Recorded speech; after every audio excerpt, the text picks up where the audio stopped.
never stop. All right. Welcome back, ladies and gentlemen, to another episode of Real Estate Talk Podcast.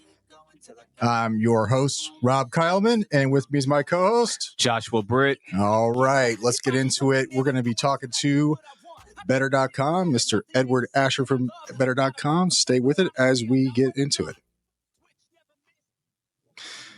All right, Edward, welcome to Real Estate Talk Podcast. Great to have you on. How are you today? Good. Thanks, guys. It's a pleasure to be on. So the first question I have for you, Edward, is tell me about what you do at Better.com and tell me about Better.com. Yeah, so I'm the corporate treasurer for Better.com. I lead all things when it comes to treasury operations for the business.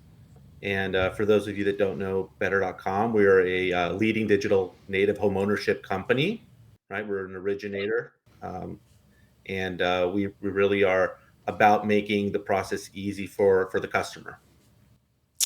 Okay, awesome. So how does it make it easy for the customer? Is it web-based company, Better.com? Is that what it is? Like a lending institution? Yeah, you have it right. It's Better.com. Mm-hmm. We really make it easy by making it really a self-serve digital experience for the customer, right? I think that we are really focused on the customer journey. And so everything we try to simplify the complexity of the mortgage space, and we make things go quick and easy. We hire the most experienced loan officers, and we just basically take complex processes and we streamline them. Okay, awesome. Well, that's the first question I have, Joshua. What you got? All right, so let's talk a little bit about market trends. And Edward, you've seen the mortgage market evolve over the years. What's the most significant trends you're noticing in the industry right now? I think, look, we're seeing a lot of changes in 2024, right? We're seeing improvements in the market. We think that, relative to 2023, right? We're seeing, some improvement in home sales, like 6% up, I think is about the right number. Right. But we still think that we're shy of the 20-year average. So we still think there's some opportunities. We think that there's still a lack of inventory in the market that continues to be a trend. And recently, I think in the last, 2 quarters, we've really seen listings going up, right? We've seen listings go up about 15% this year relative to last year. I think that's still a very small number to what we need in the market. But those are some of the big trends we're seeing now. Okay. And how do you expect these trends to impact consumers who are looking to buy a home in today's market? Look, I think that seeing that listings coming up make it opportunistic for borrowers who are now looking and have been holding off. Obviously, we've seen the Fed's optimism in reducing the rates come September. We're all kind of looking to see what that's going to mean for the market. But I think that's good news for consumers, right? I think that means that people who have been kind of holding off from transacting are maybe going to be, willing to enter the market now. And that means that inventories hopefully will come up later on in the year, and buyers will have more opportunity to pick and choose what they were looking for, less settling. Okay, yeah. So since you brought up about the interest rates, that's a great point there. How do you recommend consumers time the market with the interest rates? Because there's a lot of people who are saying that September is probably just the first of many interest rate cuts to come. So how should consumers time the market on when they should buy? I tend to tell consumers that, home ownership is a journey. Probably not a good idea for us to all speculate and try to time the market. Yep. I think consumers, my message to them has always been, look to the experts, look to your agents and people who are really close to the market, because you can't just look at the macro of what's happening in the nation. You have to look at what's happening in your region, right? And look to the people who are specialized in your region, in the home that you're specifically looking for. You're going to find that trend might be different than the national averages you're going to see on the news. Okay. So if you're in Dallas, correct? I am in Dallas. Okay, so if I'm a first-time home buyer in Dallas, where you're based at, what would be your advice to them in considering the current market conditions? I think we've seen, Dallas has become a big hub for a lot of new companies to come in. And so we've seen price appreciation maybe go a little bit higher for the median house price in the Dallas area. But as you get into the higher end homes, you're going to start seeing that those homes are sitting in inventory a little longer. I think that's indicative of the people and who are coming into the market in this particular region. So people who are in Dallas who are looking for that mid price home, you're still going to find great deals. So, role of technology. All right. Better.com is known for its innovative approach to digital mortgages. How does technology streamline the mortgage process for consumers? I think what Better has done since it started was to try to find ways to automate the process. And what you'll see is, that the Better, really just leverages that technology to reduce like the cost, but it does more than that, right? It improves the efficiency of the technology. It's invested heavily in AI, and so we've developed our own proprietary loan origination platform. We call it Tin Man. Tin Man. Well, how did that name come up? Yeah, it really drives the internal efficiencies and gives all that the customer facing benefits that customers see day to day. So we really see that improves the experience, the underwriting experience, productivity improves. That has allowed us to really make things go a lot faster for the customer. In 2023, we launched, the 1-day mortgage, which is I think is one of the best products, very unique in what it does. Is it allows consumers to go in and start the application process, and then within 24 hours have certainty, and that allows us to close in 3 weeks, as little as 3 weeks for customers. That's actually not bad. 3 weeks. I mean, the average being 30 days, right? Yep. So, But the bar gets to lock in and gets that certainty within 24 hours, and that's what we really are striving for. Can you share behind the scenes look at how Better.com uses technology to stay ahead of its competitors? Yeah, I think what Better's done. I mean, with 1-day mortgage is a really remarkable kind of story. So it allows customers that for certain customers, right, to go through the process with very few touch points. And so that really just allows our loan officers to focus on complex processes or complex issues to solve, where the majority of the process, the underwriting process, has now been automated. So that really allows our Better.com to be very scalable. And so as we think about, we just talked about the possibility for Fed cutting rates, and we think about, volume maybe picking up in Q3 and Q4, it really positions Better to be a company that can sustain the same level of quality that that our customers are now expecting from us, even when volumes are starting to pick up. Okay. So let's say I'm a tech savvy millennial applying for a mortgage.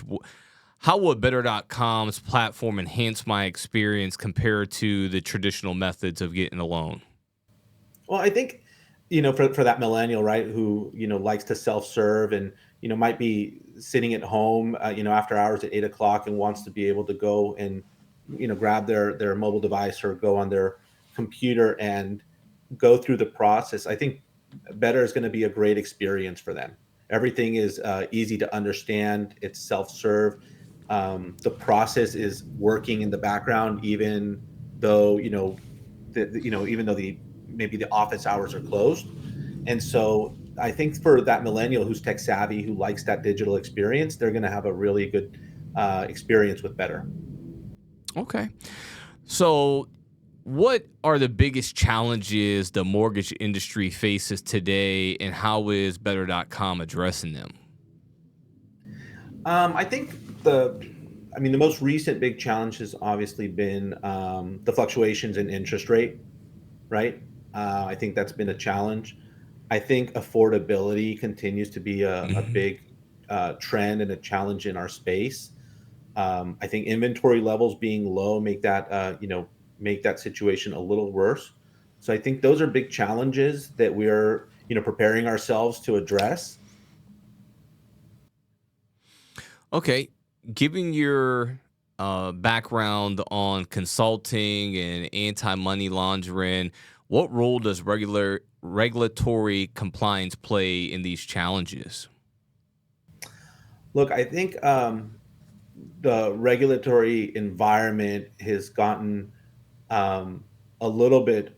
I would say they started off very strong and adding a lot of regulation.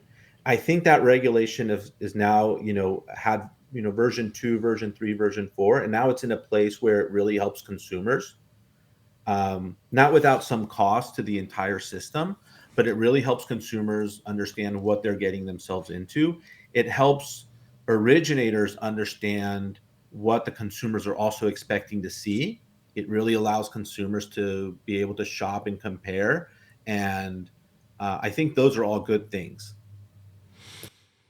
Okay, looking forward, what opportunities do you see for innovation in the mortgage industry? I think I think Better is on the forefront of all of these innovations, right? I think we've invested a lot in efficiencies and AI. We've invested a lot in our digital and platform.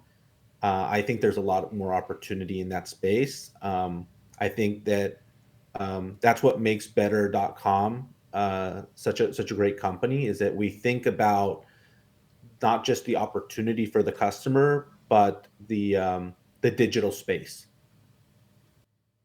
Okay, if you could implement one new technology or process tomorrow that would revolutionize the mortgage industry, what would it be and why? I think the time that it takes to close for most consumers is a problem. I think that as technology gets better and better, the ability to have more information become available without the customer having to search for it is going to really help um, drive the decision making factor for the mortgage company a lot better. So I think that's like the most, you know, the thing that I think is coming up. The next thing I think is, again, talking back to affordability. I think there's a lot of opportunity for companies to look at a broader range of customers and a broader range of how their income is derived, and be able to expand the product offering to those customers that are being underserved. Okay, if we could cut down the time, what do you think is a good time frame for consumers to be able to start the journey and end the journey with closing? I think that customers should be able to get this done within about 2 weeks. Um, I think products like One Day Mortgage that give the customer that certainty and that pre-approval letter, I think that 24-hour time is remarkable. I think that's what customers want. I think that's what all the technology should allow us to do. I think from that point on to the customer closing, I think that 10 business days, 2 weeks is a good amount of time. So I know, for closing for me, how do we close the gap on the time frame from when we go under contract to closing with the appraisal in the middle, especially on VA home loans? Yeah, I think this is going to be a combination of things. I think that as the agencies, right, for FHA homes and VA homes, as they start to allow and start to feel more comfortable with the digital products, I think that they are going to also start to ease up on some of the regulation and some of the requirements that will really speed that time up. Okay. All right. And so you have a rich background and experience. You have careers at or jobs at Mr. Cooper, Nation Star, and Caliber Homes. How has your journey through these roles shaped your perspective at Better.com? I think that every company has been a great experience for me. It's been a tremendous growth in every company I've joined. I think one thing that stands out about Better.com um, is when we talk about the digital experience for the customer, when we talk about the digital experience for the underwriter, the loan officer. Um, it is a completely different experience. It is truly a remarkable journey when you look behind the scenes on how the technology is able to help that customer. And I think that's been a a really eye-opening experience for the years that I've been here. Better. Okay, what advice would you give to young professionals aspiring to reach leadership positions in the financial industry? Um, I would say find a mentor. They don't need to know that that person is your mentor, but find people that you really can inspire and that you admire, that give you inspiration. You don't have to tell them that they do. You just have to look at them I have a lot of mentors. They don't know they're my mentors. Um, I would say another thing I tell people a lot is there's this phrase I like. It says enjoyment comes with mastery. It says, when you start doing something new, it's not as much fun. The fun comes when you have a lot of experience doing it and you're being challenged even more than and then it becomes fun. And then, of course, like all people always say this: embrace the hustle. Yep. Mm, Hustle is tough, but don't be afraid to put in the hard work. mm. Yeah. All right. Now, here goes one kind of hits near and dear to my own heart is you're based in Dallas, and Dallas is a pretty, it's a pretty bustling place. Uh, and you hold a very significant role over at better.com. So how do you maintain work-life balance, especially in a demanding industry like mortgages? Um, I would say that work-life balance is something I would say that a lot of us struggle with, right? I would say I probably got it wrong in the first half of my career. I put a lot of things aside, saying I'm going to get back to them later on, and I created a habit that's been difficult to break. So the advice I usually give people now is find time for what really matters, right? You don't need to answer that email at 1 in the morning, right? It's not gonna matter. That's your rest time. That's your time. Find time to put your phone down and spend time with your family if that's what matters to you. Um, and Yeah, you're right. The mortgage industry is a very demanding space. So when you have those moments that for yourself, you should take them. And when you have the moments for the career and the space, then you hustle. All right, Edward, as we wrap up, what are some key takeaways you'd like the listeners to remember about our conversation today? Um, I would say, be prepared for a long relationship with your home, right? And instead of trying to time the market and figure out when's the best time, think about what you have going on in your life and when's the right time for you to enter the journey. At the same time, be bold. Do your research and be your own advocate. Right? We're in a time where information is so available to us, so there's really no excuse for you to say I didn't know. You can search anything you want, and I think it's important like I said, people need to be their own advocate. Got it. All right, Rob, you got anything? Yeah. I'm just gonna go off script just for a little bit, Edward. This is a podcast. It's a little bit more laid back a little bit. We've been very scripted on some of the questions wanted to ask you, but I want know a little bit more about you, Edward. Where are you from originally? What kind of got you interested in the finance industry? What do you do for hobbies or something like that? I just kind of want to know a little bit about you. What somebody like you, how did you get into mortgages or the mortgage company? I think, like most people, I kind of fell into it. I'm originally from Mexico City. I moved Hmm. here for college. Was about 19 years old, and I had the opportunity to go work for a bank that was involved in the mortgage space. Knew nothing about mortgages, and like I said, find mentors. I would say mentors found me. People along the way, saw that I was willing to work hard and took a chance. And I was willing to prove that I could work harder and I could learn. And so I fell into it. And this is, many years ago now. And I fell in love with the industry. Like I said, you spend enough time helping customers, you watch customers buy homes. And I was on the origination side, and then I was on the servicing side. And um, I really fell in love with the opportunity to be involved in the financial sector, but at the same time have a connection with the customers. Now, Okay. it helped that, early on in my career, I spoke Spanish, and so I was, heavily, working with a lot of Hispanic customers. But that was my first love for the industry. That's awesome, man. Thanks. I appreciate you sharing that with me. I just wanted to get one personal quote from him. Do you have anything else, Joshua? Yeah, I was going to ask you, how do you think being able to be bilingual has either helped or, how do you think it's helped your business? I think it gives me perspective, right? I come from a different country where the mortgage experience is vastly different. It's much harder. Uh, Financial institutions are a little bit more constrained in what they can do. Rates are significantly higher. And so homes are passed down generation to generation.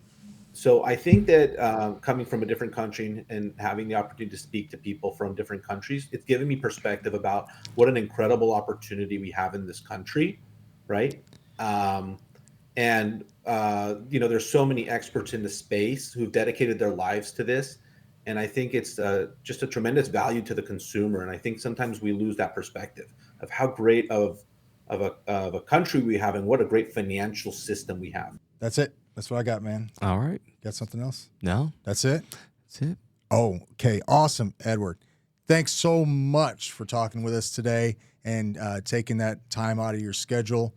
Did you have anything you would like to add before we end? No, but it was, I will say it was a really great pleasure. All right. Appreciate it. All right, everybody. If you like this video, go ahead and hit the subscribe button. Give us a like. Leave a comment below. Let us know how you're doing. With that, thanks for watching. Thanks for listening. See you soon.